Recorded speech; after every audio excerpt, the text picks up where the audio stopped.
Jordan Peele's Nope is one of the weirdest, weird-ass UFO movies I've ever seen. The weirdest thing in that movie was Spies Electronics. Why would a zombie retailer that closed in February 2021 be in a UFO movie in July 2022?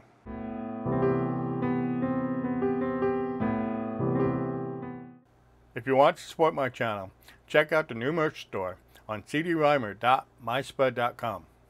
If you haven't paid attention to Spies Electronics in recent years, here is a short history lesson. Spies was a big box retailer founded in Silicon Valley in 1985.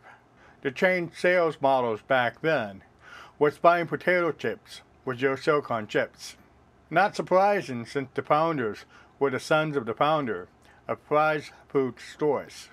Fry's was the go-to place for electronics and junk food for a generation of techies. Fry's became a zombie retailer after announcing the closure of the Palo Alto store in September 2019. The announcement prompted people to visit the local store. Some, like myself, for the first time in years. The empty parking lots, the bare shelves, and always unhelpful employees were quite noticeable. Fry's continued to shut down stores throughout the COVID-19 shutdown in 2020. Store closures were almost always tied to a real estate deal. The Duluth, Georgia store, for example, became a pre-owned car dealership. The biggest real estate deal was the San Jose headquarters approved for redevelopment into a 6-building tech campus. Unlike the other stores, the founders owned the land underneath the headquarters. Fry's Electronics shut down all 30 existing locations the very next day in February 2021. I made over a dozen videos about Fry's Electronics being a zombie retailer from 2019 through 2021. If you haven't seen those videos, the link to the playlist is in the card above or the description below. So why was Fry's Electronics a Nope? Director Jordan Peele came from the San Francisco Bay Area. He has featured prominent Bay Area locales in his other movies, like the Santa Cruz Beach Boardwalk and Us. Nope got made after Fry's shut down in 2021. That became a bit obvious in the movie.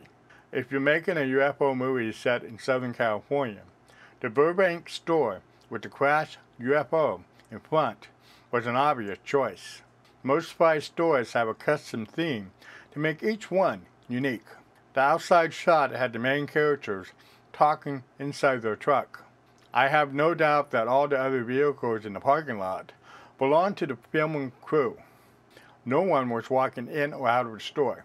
The inside shot had the main characters walking a shopping cart.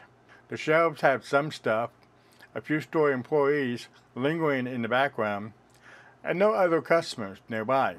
It's unclear if these scenes were shot on location or a soundstage.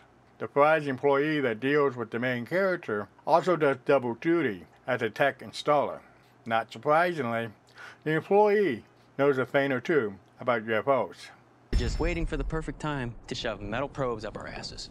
This wasn't the first time that Fry's got featured in a movie.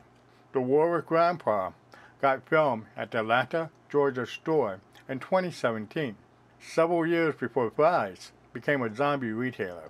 I do consider Nope to be a UFO movie rather than a horror movie.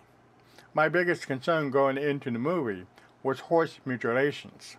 Animal mutilations are a part of UFO lore. Mostly cattle, sometimes horses. The good news is that there are no animal mutilations in this movie. People do get grinded up into a bloody slurry that the UFO sprays out over the ranch house. The people grinding take place off screen.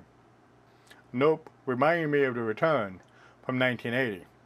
2 kids and an old man get abducted by a UFO in a small New Mexico town. 25 years later, the small town has a series of cattle mutilation.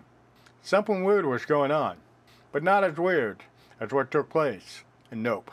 That's it for today's show. Please comment, like, and subscribe, and turn on the notification bell to see more videos like this. Thank you for watching.